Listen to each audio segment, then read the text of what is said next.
वाहिगुरू जी का खालसा वाहिगुरू जी की फतेह। TV84 ਦੇ ਸਾਰੇ ਦਰਸ਼ਕ ਤੇ ਸਰੋਤੇ ਜਿਹੜੇ ਇਸ ਵਕਤ ਸਾਡੇ ਨਾਲ ਨਾਰਥ ਅਮਰੀਕਾ ਦੇ ਵਿੱਚੋਂ ਜੁੜੇ ਹੋਏ ਆ ਜਾਂ ਫਿਰ ਸੋਸ਼ਲ ਮੀਡੀਆ ਦੇ ਰਾਹੀਂ ਦੁਨੀਆ ਭਰ ਦੇ ਵਿੱਚ ਸਾਨੂੰ ਦੇਖ ਰਹੇ ਆ, ਉਹਨਾਂ ਸਾਰਿਆਂ ਦਾ ਮੈਂ ਅਮਰਵੀਰ ਸਿੰਘ ਅੱਜ ਇਸ ਪ੍ਰੋਗਰਾਮ ਦੇ ਵਿੱਚ ਤਹਿ ਦਿਲੋਂ ਸਵਾਗਤ ਕਰਦਾ। ਵਿਊਅਰਸ, ਅੱਜ ਦੀ ਜਿਹੜੀ ਇੱਕ ਅਹਿਮ ਘਟਨਾ ਪਿਛਲੇ ਇਸ ਹਫਤੇ ਦੇ ਵਿੱਚ ਵੀਕਐਂਡ ਤੇ ਜਿਹੜੀ ਸਾਡੇ ਸਾਹਮਣੇ ਆਈ ਹੈ ਉਹ ਹੈ ਪੰਜਾਬ ਦੀ ਧਰਤੀ ਤੋਂ ਤਰਨਤਾਰਨ ਦੇ ਜਿਹੜਾ ਇਤਿਹਾਸਕ ਗੁਰਦੁਆਰਾ ਸਾਹਿਬ ਉਹਦੀ ਇਤਿਹਾਸਕ ਦਰਸ਼ਨੀ ਦਿਉੜੀ ਜਿਹੜੀ ਹੈ ਉਹ ਕਾਰ ਸੇਵਾ ਦੇ ਨਾਂ ਥੱਲੇ ਢਹਿ ਢੇਰੀ ਕਰਨ ਦੀ ਜਿਹੜੀ ਇੱਕ ਕੋਸ਼ਿਸ਼ ਹੈਗੀ ਹੈ ਉਹ ਕੀਤੀ ਗਈ ਹੈ ਤੇ ਕਾਫੀ ਉਹਨੂੰ ਜਿਹੜਾ ਨੁਕਸਾਨ ਹੈ ਉਹ ਇਸ ਵਕਤ ਪਹੁੰਚਿਆ। ਦੁਨੀਆ ਭਰ ਦੇ ਵਿੱਚ ਜਿੱਥੇ ਵੀ ਸਿੱਖ ਬੈਠੇ ਆ ਉਹਨਾਂ ਦੇ ਮਨਾਂ ਦੇ ਵਿੱਚ ਇਸ ਵਕਤ ਰੋਸ ਹੈ ਤੇ ਕਿ ਕੀ ਇਹ ਜਿਹੜੀ ਕਾਰ ਸੇਵਾ ਦੀ ਕਾਰਵਾਈ ਹੈਗੀ ਹੈ ਇਹ ਕਿਉਂ ਕੀਤੀ ਜਾ ਰਹੀ ਹੈ ਤੇ ਇਹਦੇ ਨਾਲ ਜਿਹੜੀ ਸਿੱਖਾਂ ਦਾ ਇਤਿਹਾਸਕਤਾ ਹੈਗੀ ਹੈ ਸਿੱਖਾਂ ਦੀ ਉਹ ਡਿਸਟਰੋਏ ਕੀਤੀ ਜਾ ਰਹੀ ਹੈ, ਮਲੀਆਮੇਟ ਕੀਤੀ ਜਾ ਰਹੀ ਹੈ। ਇਹ ਪਹਿਲੀ ਵਾਰ ਨਹੀਂ ਹੋਇਆ। ਜੇ ਦਰਸ਼ਨੀ ਦਿਉੜੀ ਦਾ ਹੀ ਗੱਲ ਕਰਨੀ ਹੋਵੇ ਤਾਂ ਜਿਹੜੇ ਬਾਬਾ ਜੀ ਨੂੰ ਜਗਤਾਰ ਸਿੰਘ ਹੋਰਾਂ ਨੂੰ ਜਿਹੜੀ ਇਹ ਸੇਵਾ ਦੇ ਨਾਂ ਥੱਲੇ ਕਾਰ ਸੇਵਾ ਦੇ ਨਾਂ ਥੱਲੇ ਕਾਰਵਾਈ ਕੀਤੀ ਗਈ ਹੈ, ਇਹ ਕੋਸ਼ਿਸ਼ ਪਿਛਲੇ ਸਾਲ ਦੇ ਵਿੱਚ ਵੀ ਕੀਤੀ ਗਈ ਸੀ ਤੇ ਹੋਰ ਜਿਹੜੀਆਂ ਸਿੱਖਾਂ ਦੀਆਂ ਇਤਿਹਾਸਕ ਥਾਵਾਂ ਹੈਗੀਆਂ ਨੇ ਉਹ ਵੀ ਕਾਰ ਸੇਵਾ ਦੇ ਨਾਂ ਥੱਲੇ ਉਹਨਾਂ ਦੀ ਜਿਹੜੀ ਇਤਿਹਾਸਕਤਾ ਹੈਗੀ ਹੈ, ਹਿਸਟੋਰਿਸਿਟੀ ਹੈ, ਵਿਰਾਸਤ ਹੈ ਉਹ ਡਿਸਟਰੋਏ ਕਰ ਦਿੱਤੀ ਗਈ ਹੈ। ਉਹ ਭਾਵੇਂ ਫਤਿਹਗੜ੍ਹ ਸਾਹਿਬ ਦਾ ਜਿਹੜਾ ਇਤਿਹਾਸਕ ਗੁਰਦੁਆਰਾ ਸਾਹਿਬ ਹੈ, ਠੰਡਾ ਬੁਰਜ ਹੋਵੇ, ਉਹਦੀ ਜਦੋਂ ਅਸੀਂ ਸਾਰੀ ਇਸ ਵਕਤ ਜੋ ਸਾਡੇ ਸਾਹਮਣੇ ਹੈ ਉਹ ਦੇਖਦੇ ਹਾਂ ਤਾਂ ਉਹਦੇ ਵਿੱਚ ਇਤਿਹਾਸਕਤਾ ਨਹੀਂ ਨਜ਼ਰ ਆਉਂਦੀ। ਉਹਦੇ ਉੱਤੇ ਉਹਨੂੰ ਤਹਿਸ ਨਹਿਸ ਕਰਕੇ ਉਹਦੇ ਤੇ ਮਾਰਬਲ ਥੱਪ ਦਿੱਤਾ ਗਿਆ। ਸੋ ਇਸੇ ਇਸ਼ੂ ਦੇ ਉੱਤੇ ਅੱਜ ਅਸੀਂ ਗੱਲਬਾਤ ਕਰਾਂਗੇ ਕਿ ਇਹ ਸਾਰਾ ਮਾਮਲਾ ਕੀ ਹੈ, ਕਿਉਂ ਕੀਤਾ ਜਾ ਰਿਹਾ ਹੈ, ਇਹ ਸਾਰੇ ਪਾਰਟ ਦੇ ਵਿੱਚ SGPC ਦੀ ਸ਼ਮੂਲੀਅਤ ਕੀ ਹੈ ਤੇ ਸਿੱਖ ਸੰਗਤਾਂ ਦੇ ਮਨਾਂ ਦੇ ਵਿੱਚ ਜਿਹੜੇ ਸਵਾਲ ਨੇ ਇਸ ਵਕਤ ਉਹਨਾਂ ਦੇ ਜਵਾਬ ਲੱਭਣ ਦੀ ਕੋਸ਼ਿਸ਼ ਕਰਾਂਗੇ। ਸਾਰੀ ਗੱਲਬਾਤ ਦੇ ਲਈ ਅੱਜ ਸਾਡੇ ਨਾਲ ਅੰਮ੍ਰਿਤਸਰ ਤੋਂ ਦਲ ਖਾਲਸਾ ਦੇ ਉੱਘੇ ਆਗੂ ਸਰਦਾਰ ਸਰਬਜੀਤ ਸਿੰਘ ਘੁਮਾਣ ਸਾਡੇ ਨਾਲ ਫੋਨ ਲਾਈਨ ਤੇ ਬਣੇ ਨੇ। ਆਓ ਉਹਨਾਂ ਨਾਲ ਮਿਲ ਕੇ ਅੱਜ ਦੀ ਵਿਚਾਰ ਚਰਚਾ ਦੀ ਸ਼ੁਰੂਆਤ ਕਰਦੇ ਹਾਂ। ਘੁਮਾਣ ਸਾਹਿਬ, ਤੁਹਾਡਾ ਸਵਾਗਤ ਹੈ। ਵਾਹਿਗੁਰੂ ਜੀ ਕਾ ਖਾਲਸਾ ਵਾਹਿਗੁਰੂ ਜੀ ਕੀ ਫਤਿਹ ਜੀ। ਵਾਹਿਗੁਰੂ ਜੀ ਕਾ ਖਾਲਸਾ ਵਾਹਿਗੁਰੂ ਜੀ ਕੀ ਫਤਿਹ ਜੀ। ਘੁਮਾਣ ਸਾਹਿਬ, ਕੀ ਕਹਿਣਾ ਚਾਹੋਗੇ? ਇਹ ਜਿਹੜੀ ਘਟਨਾ ਸਾਡੇ ਸਾਹਮਣੇ ਆਈ ਹੈ ਇਹ ਪਹਿਲੀ ਵਾਰ ਨਹੀਂ ਹੋਇਆ। ਜਿਵੇਂ ਮੈਂ ਕਿਹਾ ਵੀ ਫਤਿਹਗੜ੍ਹ ਸਾਹਿਬ ਦੀ ਸਾਡੇ ਸਾਹਮਣੇ ਇੱਕ ਉਦਾਹਰਣ ਹੈ ਤੇ ਹੋਰ ਵੀ ਦਰਜਨਾਂ ਇਹੋ ਜਿਹੀਆਂ ਉਦਾਹਰਨਾਂ ਨੇ ਜਿਹਦੇ ਵਿੱਚ ਕਾਰ ਸੇਵਾ ਦੇ ਨਾਂ ਥੱਲੇ ਜਿਹੜੀਆਂ ਇਤਿਹਾਸਕ ਇਮਾਰਤਾਂ ਨੇ, ਗੁਰਦੁਆਰਾ ਸਾਹਿਬ ਨੇ ਜਾਂ ਇਤਿਹਾਸਕ ਥਾਵਾਂ ਨੇ ਉਹ ਡਿਸਟਰੋਏ ਕਰ ਦਿੱਤੀਆਂ ਗਈਆਂ ਨੇ। ਪਰ ਇਹ ਪਹਿਲੀ ਵਾਰ ਹੋਇਆ ਕਿ ਸਿੱਖ ਸੰਗਤਾਂ ਦੇ ਵਿਰੋਧ ਦੇ ਕਾਰਨ ਜਿਹੜੀ ਇਹ ਕਾਰ ਸੇਵਾ ਦੇ ਨਾਂ ਥੱਲੇ ਜਿਹੜੀ ਕਾਰਵਾਈ ਕੀਤੀ ਜਾ ਰਹੀ ਸੀ ਉਹ ਰੁਕੀ ਹੈ ਤੇ ਸ਼੍ਰੋਮਣੀ ਗੁਰਦੁਆਰਾ ਪ੍ਰਬੰਧਕ ਕਮੇਟੀ ਨੇ ਵੀ ਇਹਦੇ ਤੇ ਸਟੈਪ ਬੈਕ ਕੀਤਾ। ਸੋ ਕਿਵੇਂ ਦੇਖਦੇ ਹੋ ਇਹ ਜਿਹੜਾ ਸਾਰਾ ਘਟਨਾਕ੍ਰਮ ਇਸ ਵਕਤ ਚੱਲ ਰਿਹਾ? ਇਹ ਗੱਲ ਤਾਂ ਇਹ ਹੋਈ ਆ ਵੀ ਸ਼੍ਰੋਮਣੀ ਕਮੇਟੀ ਜਾਂ ਬਾਦਲ ਦਲ ਇਸ ਮੌਕੇ ਪੂਰਾ ਜ਼ੋਰ ਲਾ ਕੇ ਇਹ ਦੱਸ ਰਿਹਾ ਹੈਗਾ ਜਾਂ ਇਹ ਦਰਸਾ ਰਿਹਾ ਹੈਗਾ ਕਿ ਸਾਡੀ ਮਰਜ਼ੀ ਤੋਂ ਬਗੈਰ ਕਾਰ ਸੇਵਾ ਵਾਲਿਆਂ ਨੇ ਇਹ ਦਰਸ਼ਨੀ ਦਿਉੜੀ ਉੱਤੇ ਹਮਲਾ ਬੋਲਿਆ ਵਾ। ਸਾਡੀ ਇਹਦੇ ਵਿੱਚ ਕੋਈ ਸ਼ਮੂਲੀਅਤ ਨਹੀਂ। ਇਸ ਕਰਕੇ ਉਹਨਾਂ ਨੇ ਜਿਹੜਾ ਤਰਨਤਾਰਨ ਸਾਹਿਬ ਗੁਰਦੁਆਰਾ ਦਾ ਮੈਨੇਜਰ ਸੀ ਪ੍ਰਤਾਪ ਸਿੰਘ ਉਹਨੂੰ ਵੀ ਉੱਥੋਂ ਬਦਲਿਆ ਤੇ ਜਗਤਾਰ ਸਿੰਘ ਦੇ ਜਿੱਥੇ ਜਿੱਥੇ ਕਾਰ ਸੇਵਾ ਨੂੰ ਦਿੱਤੀ ਹੋਈ ਸੀਗੀ ਉਹ ਵੀ ਵਾਪਸ ਲਈ ਆ। ਹੋਰ ਵੀ ਉਹਨਾਂ ਨੇ ਇੱਕ ਜਾਂਚ ਕਮੇਟੀ ਵੀ ਬਣਾਈ ਆ ਜੀ। ਹੁਣ ਜਿਸ ਹਿਸਾਬ ਨਾਲ ਪਿਛਲੇ ਸਮੇਂ ਦੇ ਵਿੱਚ ਸੰਗਤ ਦੇ ਸਾਹਮਣੇ ਆ ਗੱਲ ਵੀ ਇਹ ਕਾਰ ਸੇਵਾ ਵਾਲਿਆਂ ਨਾਲ ਘਿਓ ਖਿਚੜੀ ਹੋ ਕੇ ਕੰਮ ਚੱਲਦੇ ਆਏ ਨੇ ਤੇ ਸੰਗਤ ਸ਼ਰੇਆਮ ਕਹਿੰਦੀ ਆ ਕਿ ਜਿਹੜਾ ਬਾਦਲ ਦਲ ਦਾ ਲੀਡਰ ਵੀ ਆ ਤੇ ਸ਼੍ਰੋਮਣੀ ਕਮੇਟੀ ਦਾ ਅਹਿਮ ਅਧਿਕਾਰੀ ਆ ਮੈਂਬਰ ਆ ਜਨਰਲ ਸਕੱਤਰ ਗੁਰਬਚਨ ਸਿੰਘ ਕਰਮੂ ਵਾਲਾ ਉਹ ਤੇ ਇੱਕ ਦੋ ਬੰਦਿਆਂ ਦੇ ਹੋਰ ਨਾਲ ਸਾਹਮਣੇ ਵੀ ਇਹ ਬਾਬਿਆਂ ਨਾਲ ਉਹਨਾਂ ਨਾਲ ਘਿਓ ਖਿਚੜੀ ਲੱਗੀ ਤੇ ਇਹ ਉਹਨਾਂ ਦੀ ਮਿਲੀ ਭੁਗਤ ਨਾਲ ਕੰਮ ਜਾਣੀ ਕਿ ਹੋਇਆ ਵਾ। ਸ਼੍ਰੋਮਣੀ ਕਮੇਟੀ ਇਹ ਮੁਕੰਮਲ ਤੌਰ ਤੇ ਨਹੀਂ ਜਾਂ ਆਪਦੇ ਉਹ ਜਿਹੜਾ ਸਿਸਟਮ ਉਹਨਾਂ ਦਾ ਐਗਜ਼ੈਕਟਿਵ ਦਾ ਉਹ ਨਹੀਂ ਤਾਂ ਜਿਹੜੇ ਉਹਨਾਂ ਦੇ ਅਹਿਮ ਅਧਿਕਾਰੀ ਨੇ ਉਹ ਨਿੱਜੀ ਤੌਰ ਤੇ ਜਾਂ ਇਸ ਚੀਜ਼ ਦੇ ਵਿੱਚ ਸ਼ਾਮਲ ਜ਼ਰੂਰ ਸੀਗੇ ਜੀ। ਹੁਣ ਇੱਕ ਪਾਸੇ ਤਾਂ ਇਹਨਾਂ ਬੰਦਿਆਂ ਦਾ ਇਹ ਰੋਲ ਨੇ ਜਿਹੜੇ ਰੋਲ ਕਰਕੇ ਪੰਥ ਜਿਹੜਾ ਹੈ ਸੰਗਤ ਆ ਉਹ ਸ਼੍ਰੋਮਣੀ ਕਮੇਟੀ ਨੂੰ ਬਾਦਲ ਦਲ ਨੂੰ ਜ਼ਿੰਮੇਵਾਰ ਠਹਿਰਾਉਂਦਾ। ਦੂਜੇ ਪਾਸੇ ਸ਼੍ਰੋਮਣੀ ਕਮੇਟੀ ਦੇ ਅਧਿਕਾਰੀ ਚਾਹੇ ਉਹ ਪ੍ਰਧਾਨ ਸਾਹਿਬ ਆ ਲੌਂਗੋਵਾਲ ਜੀ ਤੇ ਚਾਹੇ ਰੂਪ ਸਿੰਘ ਸਕੱਤਰ, ਇਹਨਾਂ ਸਾਰਿਆਂ ਨੇ ਪੂਰਾ ਇਸ ਵਾਰ ਜ਼ੋਰ ਲਾ ਕੇ ਇਹ ਗੱਲ ਕਹਿਣੀ ਚਾਹੀ ਆ ਕਿ ਅਸੀਂ ਪੰਥ ਨਾਲ ਆ, ਸੰਗਤ ਨਾਲ ਆ। ਔਰ ਜਦੋਂ ਪਿਛਲੇ ਸਾਲ ਵਿਰੋਧ ਹੋਇਆ ਸੀ ਉਦੋਂ ਤੋਂ ਬਾਅਦ ਇਹਨਾਂ ਨੂੰ ਰੋਕ ਦਿੱਤਾ ਗਿਆ ਸੀ ਤੇ ਅਸੀਂ ਇਹਨਾਂ ਦੋਸ਼ੀਆਂ ਖਿਲਾਫ ਕਾਰਵਾਈ ਕਰਾਵਾਂਗੇ। ਹੁਣ ਜਿਹੜੀ ਜਾਂਚ ਕਮੇਟੀ ਦੀ ਰਿਪੋਰਟ ਆ ਜੇ ਤਾਂ ਇੱਕ ਦੇ ਦਿਨ ਚ ਆ ਜਾਂਦੀ ਆ ਕਿਉਂਕਿ ਕਹਿਣ ਸਾਨੂੰ ਤਾਂ ਬਾਹਲਾ ਬੱਚਿਆਂ ਨੇ ਹੋਇਆ ਵੀ ਇੱਥੇ ਕਿਹੜਾ ਕੋਈ ਬਹੁਤ ਡੂੰਘੀ ਘੋਖ ਕਰਨ ਦੀ ਲੋੜ ਆ, ਬਾਕੀ ਤਾਂ ਜਿਹੜੀ ਪੁਲਿਸ ਇਨਵੈਸਟੀਗੇਸ਼ਨ ਆ ਉਹ ਕਰੂਗੀ। ਤਾਂ ਇਹਨਾਂ ਦੀ ਜਾਂਚ ਕਮੇਟੀ ਦੀ ਰਿਪੋਰਟ ਇੱਕ ਦੋ ਦਿਨ ਜੇ ਆ ਜਾਵੇ ਤੇ ਉਸ ਰਿਪੋਰਟ ਦੇ ਆਧਾਰ ਦੇ ਉੱਤੇ ਦੋਸ਼ੀਆਂ ਖਿਲਾਫ ਬਣਦੀ ਕਾਰਵਾਈ ਲਈ ਇਹ ਮੁਕੱਦਮਾ ਦਰਜ ਕਰਵਾਵੇ ਸ਼੍ਰੋਮਣੀ ਕਮੇਟੀ ਵੀ ਸਾਡੇ ਪਰਮਿਸਿਸ ਦੇ ਵਿੱਚ, ਸਾਡੇ ਅਧਿਕਾਰ ਦੇ ਵਿੱਚ ਜਿਹੜੀ ਇਮਾਰਤ ਵਾ ਜਿਹਦੀ ਰਾਖੀ ਕਰਨਾ, ਜਿਹਦੀ ਹਰ ਤਰੀਕੇ ਨਾਲ ਬਿਹਤਰੀ ਦੀ ਸੋਚਣਾ ਸ਼੍ਰੋਮਣੀ ਕਮੇਟੀ ਦੀ ਜ਼ਿੰਮੇਵਾਰੀ ਆ। ਉੱਥੇ ਇਹ ਬਿਨਾਂ ਕਿਸੇ ਗੱਲ ਤੋਂ ਆ ਕੇ ਸਾਡੀ ਮਰਜ਼ੀ ਤੇ ਸਾਡੀ ਲੋੜ ਤੋਂ, ਸਾਡੀ ਇੱਛਾ ਤੋਂ ਬਗੈਰ ਆ ਕੇ ਇਹਨਾਂ ਨੇ ਹਮਲਾ ਬੋਲਿਆ ਵਾ ਤੇ ਸਾਡੇ ਨੁਕਸਾਨ ਪਹੁੰਚਾਇਆ ਤੇ ਜਿਹੜੀਆਂ ਵੀ ਧਾਰਾਵਾਂ ਨਗਦੀਆਂ ਨੇ ਉਹ ਪੂਰੇ ਸਖਤੀਆਂ ਦਵਾ ਕੇ ਜੇ ਮੁਕੱਦਮਾ ਦਰਜ ਕਰਵਾਉਂਦੇ ਆ ਫਿਰ ਤਾਂ ਮਾੜਾ ਮੋਟਾ ਸੰਗਤ ਦੇ ਵਿੱਚ ਇਹਨਾਂ ਦਾ ਆਧਾਰ ਬਚ ਜੂ। ਅਦਰਵਾਈਜ਼ ਦੂਜੇ ਸ਼ਬਦਾਂ ਦੇ ਵਿੱਚ ਜਿਹੜਾ ਇਹਨਾਂ ਬਾਰੇ ਪਹਿਲੋਂ ਰਾਇ ਬਣੀ ਹੋਈ ਆ ਸੰਗਤ ਦੀ ਉਹੀ ਮਜ਼ਬੂਤ ਹੋਊਗੀ ਤੇ ਹੋਰ ਜ਼ਿਆਦਾ ਇਹਨਾਂ ਦਾ ਜ਼ਰੂਰ ਨਿਕਲੂਗਾ ਕਿ ਇਹਨਾਂ ਨੇ ਡਰਾਮਾ ਕੀਤਾ ਅਸਲ ਵਿੱਚ ਉਹਨਾਂ ਦੇ ਨਾਲ ਰਲੇ ਹੋਏ। ਬਸ ਇਹਨਾਂ ਦਾ ਲੱਗਦਾ ਹਿਸਾਬ ਤਾਂ ਇਹ ਹੈਗਾ ਜਿਵੇਂ ਇੱਕ ਦੋ ਦਿਨ ਦੇ ਵਿੱਚ ਉੱਤੇ ਮੁਕੱਦਮਾ ਦਰਜ ਕਰਵਾਉਣ ਵਾਲੇ ਪਾਸੇ ਨੂੰ ਇਹ ਤੁਰਨਗੇ। ਪਰ ਗੱਲ ਇੱਥੇ ਨਹੀਂ ਰੁਕ ਜਾਂਦੀ। ਗੱਲ ਇਹ ਹੈਗੀ ਆ ਕਿ ਇਸੇ ਬਾਬੇ ਜਗਤਾਰ ਸਿੰਘ ਨੂੰ ਜਾਂ ਹੋਰ ਕਾਰ ਸੇਵਾ ਵਾਲਿਆਂ ਨੂੰ ਸ਼੍ਰੋਮਣੀ ਕਮੇਟੀ ਨੇ ਪਹਿਲੋਂ ਬਹੁਤ ਸਾਰੇ ਗੁਰਦੁਆਰਾ ਸਾਹਿਬਾਨ ਤੇ ਹੋਰ ਸਾਡੀਆਂ ਇਤਿਹਾਸਕ ਇਮਾਰਤਾਂ ਜਿਹੜੀਆਂ ਨੇ ਢਾਉਣ ਦੇ ਠੇਕੇ ਦਿੱਤੇ ਤੇ ਉਹ ਖਤਮ ਕਰਵਾਈਆਂ। ਜਿਹੜੀਆਂ ਪਹਿਲਾਂ ਹੋ ਗਈਆਂ ਇੱਕ ਤਾਂ ਉਹ ਚੀਜ਼ ਆ ਵੀ ਉਹਦੇ ਉੱਤੇ ਆਪਾਂ ਸਾਰੇ ਦੁਖੀ ਆ, ਕਲਪਦੇ ਆ, ਜਿਨ੍ਹਾਂ ਦੀ ਲਿਸਟ ਬਹੁਤ ਲੰਬੀ ਆ ਔਰ ਤੁਸੀਂ ਵੀ ਉਹਨਾਂ ਦੇ ਨਾਂ ਆਪਦੀ ਇਸ ਸ਼ੁਰੂ ਵਿੱਚ ਨਾਂ ਲਏ ਨੇ। ਠੰਡਾ ਬੁਰਜ ਆ ਜਾਂ ਸਰਹੰਦ ਦਾ ਜਾਂ ਸਾਡੇ ਚਮਕੌਰ ਦੀ ਗੜੀ ਆ ਜਾਂ ਹੋਰ ਬੜੇ ਬਹੁਤ ਸਥਾਨ ਨੇ, ਬੜੀ ਲੰਬੀ ਲਿਸਟ ਜਿਹੜੇ ਖਤਮ ਕਰ ਦਿੱਤੇ ਗਏ ਨੇ। ਇੱਕ ਤਾਂ ਉਹਨਾਂ ਦੀ ਗੱਲ ਹੈ ਉਹ ਵੀ ਪੰਥ ਨੂੰ ਹੁਣ ਚੇਤੇ ਆਇਆ। ਅਸਲ ਵਿੱਚ ਮੈਂ ਇਹ ਸਮਝਦਾ ਹੈਗਾ ਕਿ ਅੱਜ ਦਾ ਜਿਹੜਾ ਸੋਸ਼ਲ ਮੀਡੀਆ ਦਾ ਦੌਰ ਆ ਮਿੰਟੋ ਮਿੰਟ ਜਦੋਂ ਸਿੱਖ ਸੰਗਤ ਨੇ ਥਾਂ ਥਾਂ ਦੇ ਉੱਤੋਂ ਫੋਟੋਆਂ ਪਾ ਕੇ ਦੱਸਿਆ ਵੀ ਆਹ ਦੇਖੋ ਜੀ ਸਾਡੇ ਮੁਲਕ ਜਿੱਥੇ ਵੀ ਕੈਨੇਡਾ 'ਚ ਜਾਂ ਇੰਗਲੈਂਡ 'ਚ ਜਾਂ ਅਮਰੀਕਾ 'ਚ ਇੱਥੇ 5000 ਸਾਲ ਪੁਰਾਣੀ 2000 ਸਾਲ ਪੁਰਾਣੀ ਚੀਜ਼ ਸਾਂਭੀ ਪਈ ਆ ਕਿ ਇੱਥੇ ਤਾਂ ਤੁਸੀਂ 400-500 ਸਾਲ 200 ਸਾਲ ਪੁਰਾਣੀ ਚੀਜ਼ਾਂ ਨੂੰ ਕਿਉਂ ਇਤਿਹਾਸਕ ਚੀਜ਼ਾਂ ਨੂੰ ਖਤਮ ਕਰੀ ਜਾਂਦੇ ਆ। ਉਹ ਜਿਹੜਾ ਇਸ ਦੌਰ ਵਿੱਚ ਸਿੱਖ ਸੰਗਤ ਜਾਗੀ ਆ ਉਹ ਹੁਣ ਜਾਗੀ ਆ। ਪਿਛਲੇ 40-50-60 ਸਾਲਾਂ 'ਚ ਜਦੋਂ ਸਿੱਖ ਜਿਹੜੇ ਜਾਗੇ ਹੋਏ ਸੀ ਜਾਂ ਜਾਗਰਤ ਸਿੱਖ ਸੀ ਜਦੋਂ ਇਹ ਗੱਲ ਕਹਿੰਦੇ ਸੀ ਨਾ ਤੇ ਭਾਈ ਆਪਣੀਆਂ ਇਤਿਹਾਸਕ ਚੀਜ਼ਾਂ ਨੂੰ, ਇਤਿਹਾਸਕ ਇਮਾਰਤਾਂ ਨੂੰ ਢਾਈ ਜਾਂਦੇ ਨੇ, ਖਤਮ ਕਰੀ ਜਾਂਦੇ ਆ, ਉਦੋਂ ਅਸਰ ਨਹੀਂ ਸੀ ਹੁੰਦਾ। ਐਤਕੀ ਬਹੁਤ ਵੱਡੇ ਪੱਧਰ ਦੇ ਉੱਤੇ ਸਿੱਖ ਸੰਗਤ ਦੇ ਵਿੱਚ ਪ੍ਰਤੀਕਿਰਿਆ ਆਈ ਆ ਔਰ ਜਾਇਜ਼ ਤੌਰ ਤੇ ਸਹੀ ਤੌਰ ਦੇ ਉੱਤੇ ਸੰਗਤ ਜਿਹੜੀ ਆਈ ਜੀ। ਬਿਲਕੁਲ ਨਹੀਂ ਇਹਦੇ ਨਾਲ ਜੁੜਨੀ ਇਹਦੇ ਨਾਲ ਮੈਂ ਜਿਹੜੀ ਜੁੜਨੀ ਗੱਲ ਕਰਦਾ ਕਿ ਇੱਕ ਤਾਂ ਉਹ ਨੇ ਜਿਹੜੇ ਖਤਮ ਕਰ ਦਿੱਤੇ ਗਏ ਨੇ, ਇੱਕ ਉਹ ਨੇ ਜਿੱਥੇ ਹੁਣ ਇਹ ਢਾਉਣ ਲੱਗੇ ਹੋਏ ਸੇਵਾ ਜਿੱਥੇ ਹੁਣ ਸ਼ੁਰੂ ਕੀਤੀ ਹੋਈ ਆ ਉਹ ਜਿਹੜੀ ਸੇਵਾ ਇਹਨਾਂ ਨੇ ਕਿਹਾ ਸ਼੍ਰੋਮਣੀ ਕਮੇਟੀ ਨੇ ਕਿਹਾ ਵਾਪਸ ਲੈ ਲਈ। ਤੀਜੀ ਜਿਹੜੀ ਗੱਲ ਆ ਨਾ ਉਹ ਉਸ ਤੋਂ ਵੀ ਖਤਰਨਾਕ ਆ। ਉਹ ਹੈਗੀ ਆ ਕਿ ਬਹੁਤ ਸਾਰੇ ਗੁਰਦੁਆਰਿਆਂ ਦੀ ਸੇਵਾ ਇਹਨਾਂ ਨੂੰ ਹੁਣ ਦਿੱਤੀ ਹੋਈ ਆ। ਜਿਵੇਂ ਪਰਸੋਂ ਚੌਥੇ ਹੀ ਤਖਤ ਸ੍ਰੀ ਦਮਦਮਾ ਸਾਹਿਬ ਦੇ ਉੱਤੇ ਸੰਗਤ ਨੇ ਦਲ ਖਾਲਸਾ ਨਾਲ ਸਾਡੇ ਜੁੜੇ ਵੀਰਾਂ ਨੇ ਉੱਥੇ ਵਿਰੋਧ ਕੀਤਾ ਔਰ ਅੱਜ ਦੀ ਆਹ ਘਟਨਾ ਜਿਹੜੀ ਵਾਪਰੀ ਆ ਇਹਦੀ ਕਰਕੇ ਹੁਣ ਉਹਨਾਂ ਨੂੰ ਹੋਰ ਅਦਾ ਤੇ ਹੌਸਲਾ ਹੋ ਗਿਆ। ਨਹੀਂ ਆਮ ਸੰਗਤ ਵੀ ਬੜਾ ਸਾਥ ਨਹੀਂ ਕਿ ਬਠਿੰਡੇ ਜਿਹੜੇ ਸਿੰਘਾਂ ਨੇ ਉਹ ਜਿਹੜੀ ਪ੍ਰਾਰਥਨਾ ਇਮਾਰਤ ਉੱਥੇ ਦਮਦਮਾ ਸਾਹਿਬ ਦੇ ਵਿੱਚ ਉਹਨੂੰ ਜਦੋਂ ਇਹ ਢਹਿ ਢੇਰੀ ਕਰਨ ਲਈ ਗਏ ਆ ਤਾਂ ਇਹੋ ਜਿਹੀਆਂ ਬਹੁਤ ਸਾਰੀਆਂ ਹੋਰ ਥਾਵਾਂ ਨੇ ਉਹ ਹੁਣ ਇਸ ਬਹਾਨੇ ਇਸ ਗੱਲ ਦੇ ਕਰਕੇ ਸਾਰੇ ਥਾਵਾਂ ਤੇ ਨਿਗਾਹ ਹਟਾ ਚੁੱਕਿਆ। ਉਹ ਸ਼੍ਰੋਮਣੀ ਕਮੇਟੀ ਜਿਹੜੀ ਅੱਜ ਇਸ ਤਰਨਤਾਰਨ ਸਾਹਿਬ ਬਾਰੇ ਪੂਰਾ ਦਿਖਾ ਰਹੀ ਆ ਵੀ ਅਸੀਂ ਇਹਦੇ ਨਾਲ ਵੀ ਹੈਗੇ ਢਾਉਣ ਦੇ ਜਾਂ ਹੋਰ ਆ, ਉਹਦੇ ਸਾਹਮਣੇ ਇੱਕ ਬੜੀ ਵੱਡੀ ਮਤਲਬ ਇਹ ਸਵਾਲ ਖੜਾ ਹੋ ਗਿਆ ਵਾ ਕਿ ਜਿਹੜੇ ਉਹਨਾਂ ਨੇ ਹੁਣ ਇਹਦਾ ਚਲੋ ਮੰਨ ਲਿਆ ਵੀ ਤੁਸੀਂ ਕਹਿੰਦੇ ਜਿਹੜੀ ਸੰਗਤ ਨੇ ਵਿਰੋਧ ਕੀਤਾ ਸੀ ਆ 3 ਮਹੀਨੇ ਪਹਿਲਾਂ ਅਸੀਂ ਉਹ ਵਾਪਸ ਲੈ ਲਿਆ, ਪਰ ਜਿਹੜੇ ਤੁਸੀਂ ਹੁਣ ਦੇਈ ਬੈਠੇ ਉਹਨਾਂ ਦਾ ਕੀ ਆਧਾਰ ਆ? ਤੁਸੀਂ ਕਿਉਂ ਦਮਦਮਾ ਸਾਹਿਬ ਵਾਲੀ ਜਿਹੜੀ ਇਮਾਰਤ ਬਾਅਦ ਚਾਹੇ ਉਹ ਜਿੰਨੀ ਮਰਜ਼ੀ ਜਿਹਨੂੰ ਉਹਦੇ ਨਾਲ ਕਿਤੇ ਹਾਰ ਜੁੜਿਆ ਸਾਡਾ ਉਹਨੂੰ ਢਾਉਣ ਦੇ ਲਈ ਜਿਹੜਾ ਉਹਨਾਂ ਨੂੰ ਠੇਕਾ ਉਹਦੀ ਗੱਲ ਕਿੱਥੇ ਜਵਾਬ ਦੇਣਗੇ? ਸੋ ਸ਼੍ਰੋਮਣੀ ਕਮੇਟੀ ਲਈ ਬਾਦਲ ਦਲ ਲਈ ਜਿਹੜੇ ਹੈਗੇ ਆ ਦਿਨ ਉਹ ਬਹੁਤ ਔਖੇ ਨੇ। ਉਹਨਾਂ ਨੂੰ ਸਵਾਲਾਂ ਦੇ ਜਵਾਬ ਜਿਹੜੇ ਨੇ ਉਹ ਥਾਂ ਥਾਂ ਤੇ ਘੇਰਨਗੇ ਔਰ ਜਾਇਜ਼ ਸੰਗਤ ਦਾ ਗੁੱਸਾ ਹੈਗਾ ਕਿ ਇਹ ਸਾਡੇ ਇਤਿਹਾਸ ਦੀਆਂ ਨਿਸ਼ਾਨੀਆਂ ਨੂੰ ਮਿਟਾਈ ਜਾ ਰਹੇ ਜੀ। ਕਮਾਨ ਸਾਹਿਬ ਇੱਕ ਤਾਂ ਜਿਹੜਾ ਇਹ ਸਾਰਾ ਪਾਠ ਚੱਲ ਰਿਹਾ ਹੈ ਕਾਰ ਸੇਵਾ ਦੇ ਨਾਂ ਥੱਲੇ ਪਿਛਲੇ ਦਹਾਕਿਆਂ ਦੇ ਵਿੱਚ ਜਿਹੜਾ ਵੀ ਇਤਿਹਾਸਕ ਵਿਰਸਾ ਡਿਸਟਰੋਏ ਕੀਤਾ ਗਿਆ, ਇੱਕ ਤਾਂ ਇਹਦੇ ਵਿੱਚ ਇਹ ਵੀ ਹੁੰਦਾ ਵੀ ਜੋ ਸੁਣੀ ਦੀਆਂ ਨੇ ਗੱਲਾਂ ਜਾਂ ਮੀਡੀਆ ਦੇ ਵਿੱਚ ਵੀ ਆਉਂਦਾ ਵੀ ਇੱਕ ਨੈਕਸਸ ਇਨਵੋਲਵਡ ਹੈਗਾ ਕਿਉਂਕਿ ਪੈਸਾ ਇਨਵੋਲਵ ਹੁੰਦਾ, ਬਜਟ ਪਾਸ ਹੁੰਦੇ ਆ ਤੇ ਫਿਰ ਸੰਗਤ ਆਪਣੀ ਸ਼ਰਧਾ ਦੇ ਮੁਤਾਬਕ ਸੰਗਤ ਲਈ ਤਾਂ ਸੇਵਾ ਹੁੰਦੀ ਹੈ ਜਿੱਥੇ ਵੀ ਉਹ ਸ਼ੁਰੂ ਕਰਦੇ ਆ ਉਹਨੂੰ ਕਾਰ ਸੇਵਾ ਦੇ ਨਾਂ ਥੱਲੇ ਜਿਵੇਂ ਫਿਰ ਪੈਸਾ ਉਗਰਾਇਆ ਜਾਂਦਾ ਤੇ ਇੱਕ ਤਾਂ ਪੈਸੇ ਦੀ ਇਨਵੋਲਵਮੈਂਟ ਹੁੰਦੀ ਹੈ।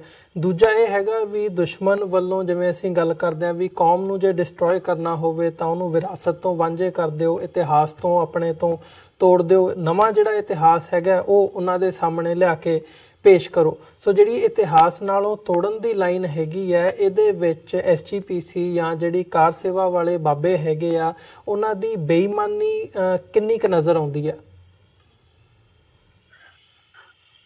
ਮੁਕੰਮਲ ਤੌਰ ਦੇ ਉੱਤੇ ਇੱਕ ਪ੍ਰੋਜੈਕਟ ਜਿਹੜਾ ਹਿੰਦੂ ਸਾਮਰਾਜ ਦਾ ਸਿੱਖਾਂ ਦੀ ਬੋਲੀ, ਸਿੱਖਾਂ ਦੇ ਸੱਭਿਆਚਾਰ ਤੇ ਸਿੱਖਾਂ ਦੇ ਇਤਿਹਾਸ ਨੂੰ ਖਤਮ ਕਰਨ ਦਾ ਹੈਗਾ, ਉਹਦੇ ਬਹੁਤ ਵੱਡੇ ਹਿੱਸੇ ਨੇ, ਬਹੁਤ ਵੱਡੀਆਂ ਡੂੰਘੀਆਂ ਸਾਜ਼ਿਸ਼ਾਂ ਸਾਡੇ ਸਾਹਮਣੇ ਵਾਰ-ਵਾਰ ਲੱਗੀਆਂ ਹੋਈਆਂ ਨੇ। ਕਿਵੇਂ ਸਾਡੀਆਂ ਕਿਤਾਬਾਂ ਦੇ ਰਾਹੀਂ ਸਾਡੇ ਸਿੱਖ ਇਤਿਹਾਸ ਨੂੰ, ਅਸਲੀ ਸਿੱਖ ਇਤਿਹਾਸ ਨੂੰ ਖਤਮ ਕਰਕੇ ਉਹਦੀ ਥਾਂ ਤੇ ਗਲਤ, ਝੂਠਾ ਤੇ ਮਤਲਬ ਪੁੱਠੀਆਂ ਗੱਲਾਂ ਵਾਲਾ ਇਤਿਹਾਸ ਥੋਪਿਆ ਜਾ ਰਿਹਾ, ਉਹਦੇ ਖਿਲਾਫ ਆਪਣੀ ਕੌਮ ਲੜਦੀ ਹੈ।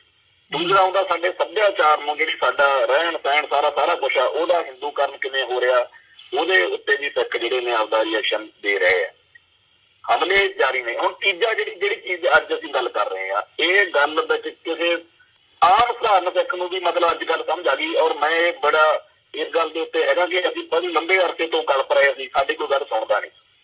ਅੱਜ ਸਮਾਂ ਆ ਗਿਆ। ਪਿਛਲੇ ਸਾਲ ਵੀ ਜਦੋਂ ਕਿਤਾਬਾਂ ਦਾ ਰੌਲਾ ਪਿਆ +2 ਦੀ 12ਵੀਂ ਦੀ ਕਿਤਾਬ ਦਾ, ਔਰ ਉਹ 12ਵੀਂ ਦੀ ਕਿਤਾਬ ਦਾ 1998-99 ਤੋਂ ਮੈਂ ਰੌਲਾ ਪਾਉਂਦਾ ਆ ਰਿਹਾ। MS ਰਾਹੀਂ ਵਕੀਲ ਸੀ ਹਾਈ ਕੋਰਟ 'ਚ, ਉੱਥੇ CBSE ਬੋਰਡ ਦੀਆਂ ਕਿਤਾਬਾਂ ਦੇ ਵਿੱਚ ਜਿਹੜਾ ਗੁਰੂ ਸਾਹਿਬਾਨ ਦੇ ਖਿਲਾਫ ਲਿਖਿਆ ਸੀ, ਉਦੋਂ ਕੇਸ ਕੀਤਾ ਜੀ।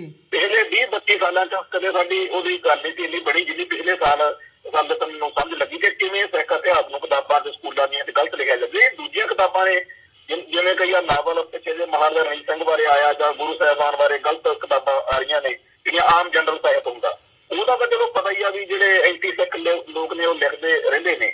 ਪਰ ਜਿਹੜਾ ਸਾਡੇ ਟੈਕਸਟ ਬੁੱਕ ਨੇ, ਸਕੂਲਾਂ ਦੀਆਂ ਕਿਤਾਬਾਂ, ਜਿਹੜਾ ਉੱਥੋਂ ਪੜ੍ਹ ਕੇ ਬੱਚਾ ਪਾਸ ਹੋ ਕੇ 20 ਨੰਬਰ ਜਾਂ 10 ਨੰਬਰ ਦਾ ਸਵਾਲ ਹੱਲ ਕਰਕੇ ਆਉਂਦਾ ਵਾ, ਉਹ ਚੀਜ਼ਾਂ ਜ਼ਿਆਦਾ ਘਾਟ ਹੁੰਦੀਆਂ ਨੇ। ਸੋ ਜਿਹੜੀਆਂ ਸਕੂਲਾਂ ਦੀਆਂ ਪਾਠਕ੍ਰਮਾਂ, ਉਹ ਸਿਲੇਬਸ ਆ, ਉਹਦੇ ਵਿੱਚ ਐਂਟੀ ਸਿੱਖ ਜਿਹੜੀਆਂ ਲਿਖਤਾਂ ਨੇ, ਉਹ ਪਿਛਲੇ ਸਾਲ ਮੁੱਦਾ ਉੱਭਰਿਆ। ਉਹ ਵੀ ਇੱਕ ਸਾਡੇ ਲਈ ਚੰਗੀ ਗੱਲ ਸੀ, ਸੰਗਤ ਸਮਝ ਗਈ।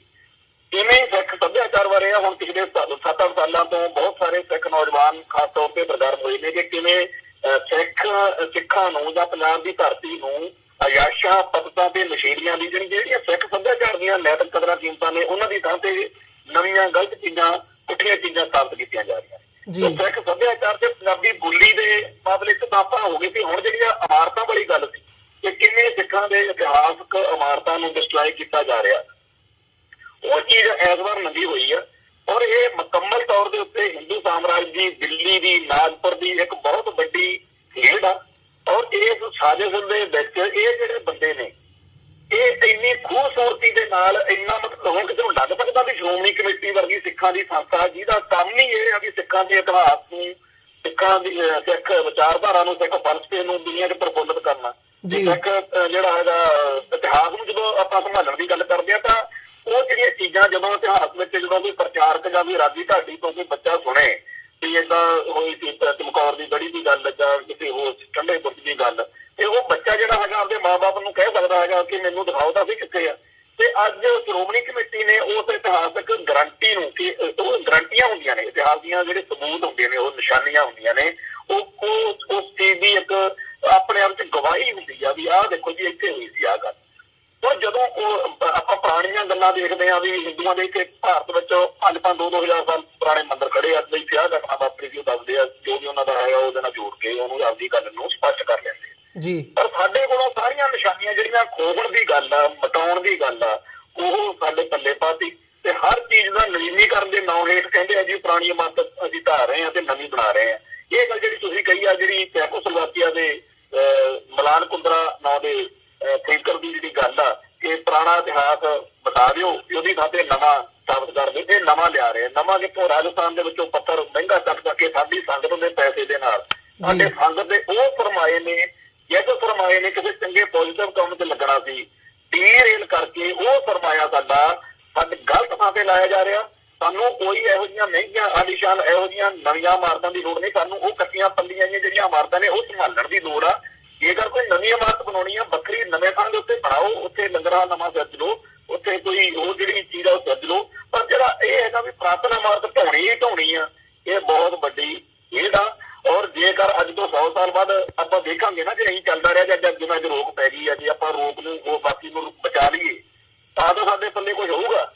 ਨਹੀਂ ਤਾਂ ਅੱਜ ਤੋਂ 100 ਸਾਲ ਬਾਅਦ ਜਦੋਂ ਕੋਈ ਸਿੱਖਾਂ ਦਾ ਬੱਚਾ ਘਰੋਂ ਨਿਕਲੂਗਾ ਜਾਂ ਕੋਈ ਸਿੱਖ ਕੌਮ ਤੇ ਹਿਸਟਰੀ ਲਿਖਣੀ ਚਾਹਵੇ, ਉਹਨੂੰ ਕੋਈ ਸਬੂਤ, ਕੋਈ ਨਿਸ਼ਾਨੀ, ਕੋਈ ਪ੍ਰਤੀਕ ਮਿਲਣਾ ਹੀ ਨਹੀਂ ਹੈਗਾ, ਕੋਈ ਗਰੰਟੀ ਮਿਲਣੀ ਨਹੀਂ। ਉਹਨੇ ਕਹਿਣਾ ਪਤਾ ਨਹੀਂ ਇਹਨਾਂ ਗੱਲਾਂ ਦੇ ਕਿੱਥੇ ਨੇ, ਗਰੰਟੀ ਤੱਕ ਤੇ ਹੈ ਹੀ ਨਹੀਂ, ਸਬੂਤ ਹੈ ਹੀ ਨਹੀਂ ਕੋਈ। ਕਹਿੰਦੇ ਨੇ ਹੁਣ ਇੱਕ ਦੋ ਚੀਜ਼ਾਂ ਵਾਪਰ ਰਹੀਆਂ ਨੇ, ਇਹਨੂੰ ਮੈਂ ਫੇਰ ਕੌਮ ਨੂੰ ਥੋੜਾ ਜਿਹਾ ਮੈਂ ਚਾਹੁੰਦਾ ਜ਼ੋਰ ਦੇ ਕੇ ਇਹ ਗੱਲ ਨੂੰ ਸਮਝਣ ਦੀ ਲੋੜ ਆ। ਇਹਨਾਂ ਦਾ ਤੁਹਾਡਾ ਉਹ ਨਿਸ਼ਾਨੀਆਂ ਮਿਟਾ ਰਹੇ ਨੇ, ਦੂਜਾ ਇਤਿਹਾਸ ਗਲਤ ਲਿਖਾ ਰਹੇ ਨੇ, ਤੇ ਬਣੂ ਕੀ ਆਪਣਾ ਬਚੂ। ਕਿਤਾਬ ਦੇ ਵਿੱਚ ਗਲਤ ਇਤਿਹਾਸ ਲਿਖਿਆ ਆ ਤੇ ਜਿਹੜਾ ਉਹਦੀ ਗਰੰਟੀ ਸੀ ਉਹ ਮਿਟਾਤੀ, ਫਿਰ ਆਪਣੇ ਪੱਲੇ ਬਚੂਗੀ ਰਹੂਗੀ। ਤੇ ਜਿਹੜੇ ਇਹ ਸਾਧ ਬਾਬੇ ਨੇ ਇਹਨਾਂ ਦਾ ਕੰਮ ਕੀ ਆ, ਇਹ ਬਦਮਾਸ਼ਾਂ ਵਾਂਗੂ ਗੁੰਡਿਆਂ ਵਾਂਗੂ ਜਿਵੇਂ ਉਹ ਡਾਊਨ ਹੁੰਦੇ ਆ ਫਿਲਮਾਂ ਦੇ, ਉਸ ਤਰੀਕੇ ਨਾਲ ਇਹਨਾਂ ਦਾ ਰਹਿਣ ਸਹਿਣ ਆ। ਜੇ ਕੋਈ ਆਮ ਜਿਹੜਾ ਸਿੱਖ ਨੌਜਵਾਨ ਆ ਜਾਂ ਜਿਹੜਾ ਸਿੱਖੀ ਦੀ ਦਰਦ ਰੱਖਦਾ ਬੰਦਾ, ਉਹ ਜੇ ਕੋਈ ਇਹਨਾਂ ਨਾਲ ਗੱਲ ਕਰਨੀ ਚਾਹਵੇ ਤਾਂ ਇਹਨਾਂ ਦੇ ਆਲੇ ਦੁਆਲੇ ਇੱਕ ਪੂਰਾ ਉਵੇਂ ਮਾਹੌਲ ਹੁੰਦਾ, ਬੰਦਾ ਤਾਂ ਉਹੀ ਉੱਤੇ ਡਰਾ ਦਿੱਤਾ ਜਾਂਦਾ ਹੁੰਦਾ, ਉਹ ਗੱਲ ਕੀ ਉਹਨੇ ਵਿਚਾਰੇ ਨੇ ਕਰਨੀ ਆ। ਉਹ ਇਹ ਜਿਹੜਾ ਦਹਿਸ਼ਤ ਪਾ ਕੇ ਪੂਰੀ ਬਦਮਾਸ਼ੀ ਦੇ ਨਾਲ ਤੇ ਸਿੱਖਾਂ ਦੇ ਕੋਲੋਂ ਉਹਨਾਂ ਦਾ ਕੀਮਤੀ ਸਰਮਾਇਆ ਖੋਹਿਆ ਜਾ ਰਿਹਾ, ਸਿੱਖਾਂ ਦੇ ਇਤਿਹਾਸਕ ਚਿੰਨ੍ਹਾਂ ਨੂੰ, ਨਿਸ਼ਾਨੀਆਂ ਨੂੰ, ਸਬੂਤਾਂ ਨੂੰ, ਗਵਾਹੀਆਂ ਨੂੰ ਮਿਟਾਇਆ ਜਾ ਰਿਹਾ। ਇਹ ਮਲਾਰ ਕੁੰਦਰਾ ਦੀ ਜਿਹੜੇ ਚੈਕੋਸਲੋਵਾਕੀਆ ਦੇ ਥਿੰਕਰ ਹੋਏ ਨੇ, ਉਹਨਾਂ ਦੀ ਜਿਹੜੀ ਗੱਲ ਵਾ ਉਹ ਸਾਡੀ ਕੌਮ ਉੱਤੇ, ਇਸ ਧਰਤੀ ਉੱਤੇ, ਸਿੱਖ ਹੋਮਲੈਂਡ ਦੇ ਉੱਤੇ ਪੂਰੀ ਤਰ੍ਹਾਂ ਲਾਗੂ ਹੋਈ ਹੋਈ ਆ। ਤੇ ਹੁਣ ਤਾਂ ਪਾਕਿਸਤਾਨ ਤੱਕ ਚਲੇ ਗਏ ਨੇ। ਪਾਕਿਸਤਾਨ ਦੇ ਵਿੱਚ ਜਿਹੜੇ ਸਾਡੇ ਗੁਰਦੁਆਰੇ ਨੇ ਉਹ 1947 ਤੋਂ ਬਾਅਦ ਉੱਥੋਂ ਦੇ ਜਿਹੜੇ ਮੁਸਲਮਾਨ ਭਰਾ ਸੀ ਸਾਡੇ, ਉੱਥੋਂ ਦੀਆਂ ਜਿਹੜੀਆਂ ਸਰਕਾਰਾਂ ਸੀ ਉਹ ਤਾਂ ਸਾਂਭ ਸਾਂਭ ਕੇ ਰੱਖਦੇ ਰਹੇ। ਇਹ ਹੁਣ ਗਏ ਨੇ ਆ 15-20 ਸਾਲ ਦੇ ਵਿੱਚ ਤਬਾਹੀ ਮਚਾਈ ਪਈ ਆ ਉੱਥੇ। ਮੈਨੂੰ ਨਹੀਂ ਲੱਗਦਾ ਹੈਗਾ ਵੀ ਕੋਈ ਨਿਸ਼ਾਨੀ ਕੋਈ ਸਾਡੀ ਉੱਥੇ ਵੀ ਬਚੂਗੀ। ਸੋ ਸਾਰੀ ਦੁਨੀਆ ਵਿੱਚ ਜਿੱਥੇ ਵੀ ਗੁਰੂ ਸਾਹਿਬਾਨ ਦੇ ਨਾਲ ਜਾਂ ਸਿੱਖ ਇਤਿਹਾਸ ਦੇ ਨਾਲ ਸੰਬੰਧਿਤ ਕੋਈ ਚੀਜ਼ ਆ, ਉਹ ਸਾਰੀ ਇਹ ਜਿਹੜੇ ਕਾਰਜ ਵਾਲੇ ਆ, ਸ਼੍ਰੋਮਣੀ ਕਮੇਟੀ ਆ, RSS ਆ, ਬਾਦਲ ਦਲ ਵਾ, ਸਿੱਖੀ ਦੇ ਜਿੰਨੇ ਵੀ ਦੁਸ਼ਮਣ ਨੇ ਉਹ ਸਾਰੇ ਇਸ ਖੇਡ ਵਿੱਚ ਸ਼ਾਮਲ ਨੇ। ਔਰ ਇਸ ਤੋਂ ਅਗਲੀ ਗੱਲ, ਕੋਈ ਆਮ ਸਿੱਖ ਵੀ ਕਿਸੇ ਵੀ ਦਲੀਲ ਨਾਲ ਜਿਹੜਾ ਇਹਨਾਂ ਇਤਿਹਾਸਕ ਸਬੂਤਾਂ ਨੂੰ, ਨਿਸ਼ਾਨੀਆਂ ਨੂੰ ਮਿਟਾਉਣ ਦੀ ਨਾਲ ਸਹਿਮਤੀ ਰੱਖਦਾ ਵਾ, ਉਹ ਵੀ ਸਿੱਖੀ ਦਾ ਬੈਰੀ ਆ ਔਰ ਉਹ ਸਿੱਖਾਂ ਦਾ ਦੁਸ਼ਮਣ ਆ। ਸਮਝੀ ਜਿਹੜਾ ਕੋਈ ਵੀ ਦਲੀਲ ਉਹਦੀ ਦਲੀਲਾਂ ਜਿੰਨੀਆਂ ਮਰਜ਼ੀ ਖੂਬਸੂਰਤ ਹੋਣ, ਪਰ ਜਿਹੜਾ ਸਾਡੇ ਕੋਲੋਂ ਸਾਡੀ ਸਭ ਤੋਂ ਪਿਆਰੀ ਚੀਜ਼ ਖੋਹਣ ਲੱਗਿਆ ਹੈ ਸਾਡਾ ਦੁਸ਼ਮਣ। ਜੀ ਘੁਮਾਣ ਸਾਹਿਬ, ਇਹ ਜਿਵੇਂ ਅਸੀਂ ਗੱਲ ਕੀਤੀ ਹੈ ਵੀ ਇਹ ਪਹਿਲੀ ਵਾਰ ਹੋਇਆ ਹੈ, ਪਿਛਲੇ ਦਹਾਕਿਆਂ ਦੇ ਵਿੱਚ ਵੀ ਸਿੱਖ ਸੰਗਤ ਦਾ ਜਦੋਂ ਰੋਸ ਹੋਇਆ, ਵਿਰੋਧ ਹੋਇਆ, ਤੇ ਉਹਨੂੰ ਦੇਖਦਿਆਂ ਹੋਇਆਂ ਸ਼੍ਰੋਮਣੀ ਕਮੇਟੀ ਨੇ ਵੀ ਆਪਣਾ ਬੈਕ ਸਟੈਪ ਕੀਤਾ ਤੇ ਜਿਹੜੀ ਕਾਰ ਸੇਵਾ ਹੈਗੀ ਹੈ, ਕਾਰ ਸੇਵਾ ਦੇ ਨਾਂ ਥੱਲੇ ਜਿਹੜਾ ਢਾਉਣ ਦਾ ਸਾਰਾ ਘਟਨਾਕ੍ਰਮ ਸੀ ਇਹਨੂੰ ਵੀ ਠੱਲ ਪਈ ਹੈ। ਸੋ ਇਹ ਜਿਹੜਾ ਰੁਝਾਨ ਹੈਗਾ, ਇੱਕ ਜਾਗਰੂਕਤਾ ਨਜ਼ਰ ਆ ਰਹੀ ਹੈ ਪਿਛਲੇ ਸਮੇਂ ਦੇ ਵਿੱਚ ਕਿ ਸੰਗਤ ਦੇ ਵਿੱਚ ਕਿ ਅਸੀਂ ਜਿਹੜਾ ਆਪਣੀ ਇਤਿਹਾਸਕਤਾ ਹੈਗੀ ਹੈ ਉਹ ਸਾਂਭਣੀ ਹੈ। ਇਸ ਨੂੰ ਅੱਗੇ ਕਿਵੇਂ ਤੋਰਿਆ ਜਾਵੇ ਤੇ ਆਉਣ ਵਾਲੇ ਸਮੇਂ ਦੇ ਵਿੱਚ ਜਿਵੇਂ ਤੁਸੀਂ ਗੱਲ ਕੀਤੀ ਹੈ ਕਿ ਜਿਹੜੇ ਹੁਣ ਇਹ ਪ੍ਰੋਜੈਕਟ ਅੱਗੇ ਵੀ ਚੱਲ ਰਹੇ ਨੇ, ਉੱਥੇ ਇਹਨਾਂ ਦੀ ਇੰਪਲੀਮੈਂਟੇਸ਼ਨ ਕਿਵੇਂ ਹੋ ਸਕੇ ਤੇ ਕਿਵੇਂ ਇਹ ਆਪਣੀ ਜਿਹੜੀ ਇਤਿਹਾਸਕਤਾ ਹੈਗੀ ਹੈ ਇਹ ਬਚਾਈ ਜਾ ਸਕਦੀ ਹੈ। ਦੇਖੋ, ਘਟਨਾਵਾਂ ਦੇ ਵਿੱਚੋਂ ਸਬਕ ਮਿਲਦੇ ਹੁੰਦੇ ਆ। ਇੱਕ ਬੜਾ ਹੌਲਨਾਕ ਵਰਤਾਰਾ 83 ਚ ਅਸੀਂ ਦੇਖਿਆ ਤੇ ਉਦੋਂ ਇੱਕ ਗੱਲ ਉੱਠਦੀ ਰਹੀ, ਉਦੋਂ ਇਹ ਗੱਲ ਨੂੰ ਚਲੋ ਨਹੀਂ ਮੰਨਿਆ ਗਿਆ ਕਿ ਇਹ ਤਾਂ ਢੱਠੇ ਹੋਏ ਅਕਾਲ ਤਖਤ ਸਾਹਿਬ ਨੂੰ, ਜਿਹਨੂੰ ਦੇਖ ਕੇ ਸੰਗਤਾਂ ਧਾਹਾਂ ਮਾਰਦੀਆਂ ਹੁੰਦੀਆਂ ਸੀਗੀਆਂ ਔਰ ਉਹਦੇ ਵਿੱਚੋਂ ਪਰਨ ਕਰਕੇ ਕੌਮ ਦੀ ਆਜ਼ਾਦੀ ਦੇ ਲਈ, ਸਾਡੇ ਕੌਮ ਦੀ ਚੜ੍ਹਦੀ ਕਲਾ ਦੇ ਲਈ ਹਜ਼ਾਰਾਂ ਜਿਹੜੇ ਸਿੱਖ ਸੀਗੇ ਉਹ ਫਿਰ ਮੈਦਾਨ ਦੇ ਵਿੱਚ ਆਏ, ਉਹਨਾਂ ਨੇ ਸਿੱਖੀ ਦੀ ਸੇਵਾ ਕੀਤੀ। ਉਦੋਂ ਅਸੀਂ ਨਹੀਂ ਉਵੇਂ ਕਰ ਸਕੇ ਵੀ ਇਕੱਠੇ ਹੋਏ ਅਕਾਲ ਤਖਤ ਸਾਹਿਬ ਨੂੰ ਐਂ ਰੱਖੀ। ਹੁਣ ਸਭ ਤੋਂ ਪਹਿਲੀ ਗੱਲ ਤਾਂ ਹੈਗੀ ਆ ਕਿ ਸਿੱਖ ਸੰਗਤ ਨੂੰ ਮਤੇ ਪਾ ਕੇ ਅਖਬਾਰਾਂ, ਮੈਗਜ਼ੀਨਾਂ, ਮੀਡੀਆ ਦੇ ਰਾਹੀਂ ਇਹ ਜ਼ੋਰਦਾਰ ਇੱਕ ਲਹਿਰ ਚਲਾਉਣੀ ਚਾਹੀਦੀ ਆ ਕਿ ਸ਼੍ਰੋਮਣੀ ਕਮੇਟੀ ਨੂੰ ਮਜਬੂਰ ਕਰੀਏ ਕਿ ਇਸ ਜਿਹੜੀ ਇਹਨਾਂ ਨੇ ਦਰਸ਼ਨੀ ਡੋਰੀ ਜਿਸ ਤਰੀਕੇ ਨਾਲ ਢਾਹ ਢੇਰੀ ਕੀਤੀ ਆ ਇਹਨੇ ਵੀ ਕਿਵੇਂ ਰੱਖੀ ਜਾਵੇ। ਇਹਨੂੰ ਦੇਖਣ ਤੋਂ ਬਾਅਦ ਮੈਂ ਨਹੀਂ ਸਮਝਦਾ ਹੈਗਾ ਕਿ ਕੋਈ ਸਿੱਖਾਂ ਦਾ ਜਿਹੜਾ ਵੀ ਬੰਦਾ ਕੋਈ ਬਾਹਲੀਆਂ ਦਲੀਲਾਂ ਜਿਹੀਆਂ ਦਵੇ ਨਾ ਉਹਨੂੰ ਬੱਸ ਕਾਰ 'ਚ ਬਿਠਾ ਕੇ ਲਿਆ ਵੀ ਉਹਨੂੰ ਆਹ ਦਿਖਾ ਦੇਵੇ ਵੀ ਆਹ ਕੁਛ ਕਰਦੇ ਆ ਇਹ ਜਿਹੜੇ ਤੂੰ ਕਹਿੰਦਾ ਨੇ ਕਾਰ ਦੇ ਬਾਰੇ ਬਾਬੇ ਬੜੇ ਮਹਾਨ ਨੇ ਤੇ ਸ਼੍ਰੋਮਣੀ ਕਮੇਟੀ ਬੜੀ ਗੁੱਡ ਆ। ਆਹ ਦੇਖ ਸਾਡੀ 200 ਸਾਲ ਪੁਰਾਣੀ ਸਿਰਫ ਸਾਡੇ ਮਹਾਰਾਜਾ ਰਣਜੀਤ ਸਿੰਘ ਵੇਲੇ, ਕੰਵਰ ਨੌ ਨਿਹਾਲ ਸਿੰਘ ਵੇਲੇ ਦੀ ਬਣੀ ਹੋਈ ਆ ਜਿਹੜੀ ਹੈਗੀ ਸਾਡੀ ਦਰਸ਼ਨ ਡੋਰੀ, ਇਹ ਹਾਲ ਕਰਦਾ ਇਹਨਾਂ। ਉਸ ਤੋਂ ਬਾਅਦ ਵਿੱਚ ਕੋਈ ਨਵੀਂ ਇਮਾਰਤ ਨੂੰ ਢਹਿ ਢੇਰੀ ਕਰਨ ਦਾ ਮਤਲਬ ਕਿਸੇ ਹੋਰ ਇਮਾਰਤ ਨੂੰ ਢਹਿ ਢੇਰੀ ਕਰਨ ਦੀ ਗੱਲ ਜਿਹੜੀ ਇਹਨੂੰ ਦੇਖ ਕੇ, ਜਾਣੀ ਕਿ ਜਿਵੇਂ ਤੁਸੀਂ ਮੈਂ ਤੇ ਕੋਲ ਬੈਠਾ ਜੀ ਅੰਮ੍ਰਿਤਸਰ ਬੈਠਾ, ਜਿਵੇਂ ਨਾਲ ਸੰਗਤਾਂ ਜੂਨ 84 ਤੋਂ ਬਾਅਦ ਦਰਬਾਰ ਸਾਹਿਬ ਅਕਾਲ ਤਖਤ ਸਾਹਿਬ ਨੂੰ ਦੇਖਣ ਆਉਂਦੀਆਂ ਸੀ, ਦਰਸ਼ਨ ਕਰਨ ਆਉਂਦੀਆਂ ਸੀ, ਐ ਸੰਗਤਾਂ ਅੰਮ੍ਰਿਤਸਰ ਨੂੰ ਤਰਨਤਾਰਨ ਸਾਹਿਬ ਨੂੰ ਦਰਸ਼ਨ ਡੋਰੀ ਦੇਖਣ ਜਾਂਦੀਆਂ। ਔਰ ਉਹ ਜਿਹੜਾ ਸਬਕ, ਜਿਹੜੀ ਗੱਲ ਮੇਰੇ ਵਰਗੇ ਜਾਂ ਆਪਣੇ ਮੀਡੀਆ ਦੇ ਰਾਹੀਂ ਜਾਂ ਹੋਰ ਭਰਾ ਹਜ਼ਾਰਾਂ ਤਕਰੀਰਾਂ ਨਾਲ ਨਹੀਂ ਨਾ ਸਮਝਾ ਸਕਦੇ, ਉਹ ਗੱਲ ਉਹ ਦੇਖਣ ਸਾਰ ਸਾਡੀਆਂ ਪੇਂਡੂ ਮਾਈਆਂ, ਸਾਡੀ ਸਿੱਖ ਸੰਗਤ, ਸ਼ਰਧਾਲੂ ਸਿੱਖ ਉਹਨੂੰ ਸਮਝ ਨਹੀਂ ਹੁੰਦੀ। ਸਮਝਾਇਆ ਬੜਾ ਸਮਝਾਉਣਾ ਔਖਾ ਹੁੰਦਾ, ਪਰ ਜਦੋਂ ਆਹ ਦਰਸ਼ਨੀ ਜੋੜੀ ਨੂੰ ਦੇਖਦੇ ਨੇ ਤਾਂ ਉਹ ਫਿਰ ਉਦੋਂ ਇੱਕਦਮ ਆਉਂਦਾ ਵੀ ਹਾਂ ਵਾਕਿਆ ਹੀ ਇਹਨਾਂ ਨੂੰ ਰੋਕਣਾ ਚਾਹੀਦਾ, ਸਾਰਾ ਬਾਬਿਆਂ ਨੂੰ ਤੇ ਸ਼੍ਰੋਮਣੀ ਕਮੇਟੀ ਨੂੰ, ਤੇ ਇਹ ਚੀਜ਼ ਗਲਤ ਹੋ ਰਹੀ ਹੈ। ਤਾਂ ਮੈਂ ਸਭ ਤੋਂ ਪਹਿਲਾਂ ਮੇਰਾ ਇਹ ਮਨ ਵਿੱਚ ਆ ਕਿ ਸਾਨੂੰ ਦੂਰ ਨੇੜੇ ਬੈਠਿਆਂ ਨੂੰ ਇੱਕ ਮੁੱਠ ਹੋ ਕੇ ਇਹ ਗੱਲ ਕਹਿਣੀ ਚਾਹੀਦੀ ਆ ਕਿ ਸ਼੍ਰੋਮਣੀ ਕਮੇਟੀ ਵਾਲੇ ਜਿਹੜਾ ਤੁਸੀਂ ਕੁਝ ਕਰਨਾ ਸੀ ਕਰਤਾ। ਹੁਣ ਸਾਨੂੰ ਇੱਕ ਬੇਨਤੀ ਆ ਵੀ ਇਸ ਬਿਲਡਿੰਗ ਨੂੰ ਐਂ ਦਾ ਐਂ ਜਿਵੇਂ ਰੋੜੇ ਇੱਟਾਂ ਰੋੜੇ ਪਏ ਨੇ, JCB ਵਿਚਾਲੇ ਖੜੀ ਆ, ਐਂ ਹੀ ਰੱਖ ਦਿਓ ਬਸ, ਸਦੀਆਂ ਤੱਕ ਇਹ ਚੀਜ਼ ਐਂ ਖੜੀ ਹੋਵੇ ਤਾਂ ਕਿ ਜਦੋਂ ਵੀ ਕਿਤੇ ਹੋਰ ਕਿਸੇ ਨਵੀਂ ਇਮਾਰਤ ਨੂੰ ਢਾਉਣ ਦੀ ਗੱਲ ਕੋਈ ਕਰੇ ਤਾਂ ਉਸ ਟਾਈਮ ਜਿਹੜੇ ਸਿੱਖ ਹੋਣ, ਅੱਜ ਤੋਂ 50 50 ਸਾਲ ਬਾਅਦ ਜਾਂ 100 ਸਾਲ ਬਾਅਦ ਸ਼੍ਰੋਮਣੀ ਕਮੇਟੀ ਦਾ ਪ੍ਰਧਾਨ ਉਹਨੂੰ ਵੀ ਜਦੀ ਚੇਤੇ ਆ ਜਾਵੇ ਵੀ ਤਰਨ ਕੀ ਹਾਲ ਹੋਇਆ ਪਿਆ ਵਾ, ਇਹ ਹਾਲ ਕਰ ਦੇਣਾ ਕਿ ਇਹ ਨਵੀਂ ਇਮਾਰਤ ਜੇ ਕਰਨਾ ਇੱਥੇ ਹੀ ਪਤਾ ਲਿਆ। ਇਵੇਂ ਹੀ ਹਰੇਕ ਸਿੱਖ ਨੂੰ ਹਰੇਕ ਕਾਰ ਸੇਵਾ ਵਾਲੇ ਬਾਬੇ ਨੂੰ ਮੂੰਹ ਤੇ ਜ਼ੁਬਾਨ ਉਹਦੀ ਖੋਲਣ ਦੀ ਹਿੰਮਤ ਹੀ ਨਾ ਪਵੇ ਕਿ ਪੁਰਾਣੀ ਇਮਾਰਤ ਆ ਜਿਹੜੀ ਜਿਹਨੂੰ ਆਪਾਂ ਐਂ ਕਰ ਦਈਏ। ਇੱਕ ਤਾਂ ਇਹ ਸਭ ਤੋਂ ਮੇਨ ਏਜੰਡਾ ਸਾਡਾ ਜਿਹੜਾ ਇਹ ਬਣਦਾ। ਦੂਸਰਾ ਜਿਹੜਾ ਹੈਗਾ, ਜਿਵੇਂ ਸਾਡੇ ਤਖ਼ਤ ਸ੍ਰੀ ਦਮਦਮਾ ਸਾਹਿਬ ਵਾਲੇ ਉੱਥੇ ਇਮਾਰਤ ਦੇ ਬਾਰੇ ਚਰਚਾ ਮੈਂ ਕੀਤੀ, ਹੋਰ ਬਹੁਤ ਸਾਰੇ ਥਾਵਾਂ ਦੇ ਉੱਤੇ ਇਹਨਾਂ ਨੇ ਸ਼ੁਰੂ ਕੀਤਾ ਹੈ ਕਿ ਉੱਥੇ ਨਾ ਇੱਕ ਦੋ ਸਿੱਖਾਂ ਨੇ ਮੈਨੂੰ ਕੱਲ ਦੇ ਪਰਸੋਂ ਦੇ ਬੜੇ ਉਹਨਾਂ ਨੂੰ ਕਰਦੇ ਹੋਣੇ ਆ, ਜਿਹੜੇ ਜਿੰਦੇ ਅਗਲੇ ਨੂੰ ਠੀਕ ਲੱਗਦਾ ਅਗਲੇ ਗੱਲ ਕਰਦੇ ਆ, ਉਹਨਾਂ ਨੇ ਫੋਨ ਕਰਕੇ ਜਾਂ ਮੈਸੇਜ ਕਰਕੇ ਸੋਸ਼ਲ ਮੀਡੀਆ ਰਾਹੀਂ ਸਾਨੂੰ ਦੱਸਿਆ ਕਿ ਸਾਡੇ ਵੀ ਗੁਰਦੁਆਰਾ ਢਾਉਣ ਨੂੰ ਫਿਰਦੇ। ਤਾਂ ਜਿਹੜਾ ਪੁਰਾਣੀਆਂ ਇਮਾਰਤਾਂ ਨੂੰ, ਪੁਰਾਣੀਆਂ ਚੀਜ਼ਾਂ ਨੂੰ ਇਹ ਢਹਿ ਢੇਰੀ ਕਰਨ ਦਾ ਏਜੰਡਾ ਬਣਾਈ ਬੈਠਿਆ, ਉਹਨਾਂ ਸਾਰਿਆਂ ਦੇ ਉੱਤੇ ਅਤੇ ਫਲੈਕਸਾਂ ਕਢਾ ਕੇ ਨਾ ਸਾਨੂੰ ਢੱਕੇ ਹੋਏ ਤਰਨਤਾਰਨ ਸਾਹਿਬ ਦੇ ਦਰਸ਼ਨ ਜੋੜੀ ਦਾ ਪੋਸਟਰ ਕੱਢ ਕੇ ਲਾਉਣ ਦੀ ਲੋੜ ਆ। ਇਹ ਲੋਕਲ ਸੰਗਤਾਂ ਨੂੰ ਚਾਹੀਦਾ ਕਿ ਉਹਦੇ ਮੂਹਰੇ ਖੜ ਕੇ ਹੱਥ 'ਚ ਫੜ ਕੇ ਬੈਨਰ ਲੈ ਕੇ ਮਾਰਚ ਕੱਢੋ ਥਾਂ ਦੇ ਉੱਤੇ ਕਿ ਸਾਡੇ ਸ਼ਹਿਰ ਵਾਲਾ ਜਿਹੜਾ ਗੁਰਦੁਆਰਾ ਵਾ, ਸਾਡੇ ਜਿਹੜਾ ਲੋਕਲ ਧਾਰਮਿਕ ਜਾਂ ਇਤਿਹਾਸਕ ਸਾਡਾ ਸਥਾਨ ਆ, ਸਿੱਖ ਇਤਿਹਾਸ ਨਾਲ ਕਿਸੇ ਵੀ ਸੰਬੰਧਿਤ ਸਥਾਨ ਆ, ਵੀ ਉਹਦਾ ਹਾਲ ਵੀ ਇਹੋ ਜਿਹਾ ਬਣ ਸਕਦਾ। ਤਾਂ ਸਾਨੂੰ ਇਸ ਢੱਕੇ ਹੋਏ ਦਰਸ਼ਨੀ ਜੋੜੀ ਵਾਲੇ ਸਿੰਬਲ ਨੂੰ ਢੱਕੇ ਹੋਏ ਅਕਾਲ ਤਖ਼ਤ ਸਾਹਿਬ ਵਾਂਗ ਵਰਤਣਾ ਚਾਹੀਦਾ। ਤੇ ਉਦੋਂ ਜਿਹੜਾ ਸੀ ਹਮਲਾ ਕਰਨ ਵਾਲਾ ਅਕਾਲ ਤਖ਼ਤ ਉੱਤੇ ਹਿੰਦੂ ਸਾਮਰਾਜ ਸੀ, ਅੱਜ ਵੀ ਹਿੰਦੂ ਸਾਮਰਾਜ ਆ, ਅੱਜ ਉਹਨੇ ਚਿਹਰੇ ਮੂਹਰੇ ਬਦਲੇ। ਉਦੋਂ ਬੈਦਿਆਂ ਰਾਹੀਂ ਹਮਲਾ ਹੋਇਆ ਸੀ, ਅੱਜ ਜਿਹੜਾ ਹੈਗਾ ਬਾਬਾ ਜਗਤਾਰ ਸਿੰਘ ਗੋਢੀ ਬਣਿਆ ਹੋਇਆ ਤੇ ਨਾਲ ਇਹ ਸ਼੍ਰੋਮਣੀ ਕਮੇਟੀ ਵਾਲੇ ਤੇ ਹੋਰ ਸਾਰੇ ਨੇ। ਉਦੋਂ ਵੀ ਸ਼੍ਰੋਮਣੀ ਕਮੇਟੀ ਵਾਲੇ ਤੇ ਅਕਾਲ ਤਖ਼ਤ ਤੇ ਅਕਾਲੀ ਲੀਡਰ ਤੇ ਇਲਜ਼ਾਮ ਲੱਗਦਾ ਸੀ, ਅੱਜ ਵੀ ਲੱਗਦਾ ਮੇਰੀ ਭੁੱਲ ਦਾ।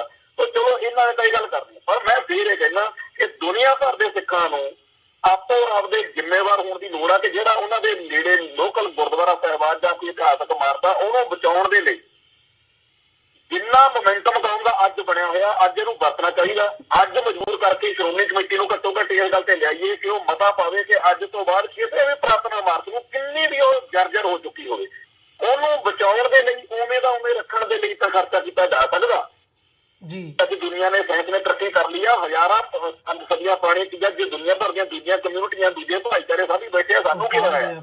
ਅਸੀਂ ਨਵਾਂ ਅਸੀਂ ਇਹ ਚੀਜ਼ ਜਿਹੜੀ ਹੈਗੀ ਡਿਸਟਰਾਏ ਕਰਨ ਵਾਲੀ ਜਿਹੜੀ ਬਿਰਤੀ ਆ, ਢਾਹ ਕੇ ਨਵੀਂ ਚੀਜ਼ ਬਣਾਉਣ ਵਾਲੀ ਬਿਰਤੀ ਆ ਜਿਹੜੀ ਹੈਗੀ ਆ, ਇਹਦੇ ਖਿਲਾਫ ਇਹ ਦੇਖਣਾ ਲਾਮਬੰਦ ਹੋਈ ਹੈ, ਜਿਹੜਾ ਤਾਂ ਇਹ ਫੜਨਾ ਜੀ। ਬਿਲਕੁਲ ਘੁਮਾਣ ਸਾਹਿਬ, ਤੁਹਾਡਾ ਬਹੁਤ ਬਹੁਤ ਧੰਨਵਾਦ, ਤੁਸੀਂ ਆਪਣਾ ਸਮਾਂ ਕੱਢਿਆ ਤੇ ਸਾਡੇ ਨਾਲ ਵਿਚਾਰਾਂ ਦੀ ਸਾਂਝ ਪਾਈ ਹੈ। ਅੱਜ ਦੇ ਸ਼ੋਅ ਦੇ ਵਿੱਚ ਇੱਥੇ ਹੀ ਇਜਾਜ਼ਤ ਚਾਹਾਂਗੇ ਜੀ। ਬਹੁਤ ਬਹੁਤ ਧੰਨਵਾਦ। ਫਤਿਹ ਦੀ ਸਾਂਝ ਪਾਈ ਅੰਤ ਦੇ ਵਿੱਚ। ਵਾਹਿਗੁਰੂ ਜੀ ਕਾ ਖਾਲਸਾ, ਵਾਹਿਗੁਰੂ ਜੀ ਕੀ ਫਤਿਹ। ਵਿਊਅਰਸ, ਉਮੀਦ ਕਰਦੇ ਹਾਂ ਕਿ ਜਿਹੜੀ ਅੱਜ ਦੀ ਸਾਡੀ ਇਹ ਗੱਲਬਾਤ ਸੀ ਸਰਦਾਰ ਸਰਬਜੀਤ ਸਿੰਘ ਘੁਮਾਣ ਹੋਰਾਂ ਦੇ ਨਾਲ, ਜਿਹੜੇ ਕਿ ਅੰਮ੍ਰਿਤਸਰ ਤੋਂ ਸਾਡੇ ਨਾਲ ਫੋਨ ਲਾਈਨ ਤੇ ਬਣੇ ਸੀ। ਸੋ ਇਹਨਾਂ ਦੇ ਨਾਲ ਇਹ ਸਾਡੀ ਗੱਲਬਾਤ ਤੁਹਾਨੂੰ ਜ਼ਰੂਰ ਪਸੰਦ ਆਈ ਹੋਵੇਗੀ। ਸੋ ਜਾਂਦੇ ਤੁਹਾਡੇ ਚਰਨਾਂ ਦੇ ਵਿੱਚ ਬੇਨਤੀ ਵੀ ਹੈ ਕਿ ਇਸ ਪਲੇਟਫਾਰਮ ਨੂੰ, TV84 ਨੂੰ ਅੱਗੇ ਵਧਾਉਣ ਦੇ ਲਈ ਸਾਨੂੰ ਤੁਹਾਡੀ ਸਹਾਇਤਾ ਦੀ ਲੋੜ ਹੈ। TV84 ਨੂੰ ਡੋਨੇਟ ਕਰਨ ਦੇ ਲਈ ਤੁਸੀਂ ਸਾਡੀ ਵੈਬਸਾਈਟ www.tv84.tv ਤੇ ਜਾ ਕੇ ਸਾਨੂੰ ਡੋਨੇਟ ਕਰ ਸਕਦੇ ਹੋ ਤੇ ਮੰਥਲੀ ਡੋਨੇਸ਼ਨ ਦੇ ਲਈ ਪਲੇਜ ਕਰ ਸਕਦੇ ਹੋ। ਜੇ ਚੈੱਕ ਰਾਹੀਂ ਡੋਨੇਸ਼ਨ ਭੇਜਣੀਆਂ ਚਾਹੁੰਦੇ ਹੋ ਤਾਂ TV84 ਦੇ ਨਾਂ ਦਾ ਚੈੱਕ ਬਣਾ ਕੇ ਤੁਸੀਂ ਸਾਨੂੰ ਸਾਡੇ ਐਡਰੈਸ ਤੇ ਵੀ ਮੇਲ ਕਰ ਸਕਦੇ ਹੋ। 3601 37th Avenue, Long Island City, New York 11101। Website ਇੱਕ ਵਾਰ ਫਿਰ ਦੱਸ ਦਿਆਂ www.tv84.tv। ਇਸੇ ਦੇ ਨਾਲ ਵਿਊਅਰਸ, ਅਸੀਂ ਅੱਜ ਦੇ ਪ੍ਰੋਗਰਾਮ ਦੇ ਵਿੱਚ ਤੁਹਾਡੇ ਕੋਲੋਂ ਇੱਥੇ ਹੀ ਇਜਾਜ਼ਤ ਚਾਹਾਂਗੇ। ਦੁਬਾਰਾ ਫਿਰ ਕੱਲ੍ਹ ਨੂੰ ਤੁਹਾਡੇ ਨਾਲ ਮੁਲਾਕਾਤ ਹੋਵੇਗੀ। ਤਦ ਤੱਕ ਲਈ ਇਜਾਜ਼ਤ ਦਿਓ ਜੀ। ਵਾਹਿਗੁਰੂ ਜੀ ਕਾ ਖਾਲਸਾ, ਵਾਹਿਗੁਰੂ ਜੀ ਕੀ ਫਤਿਹ।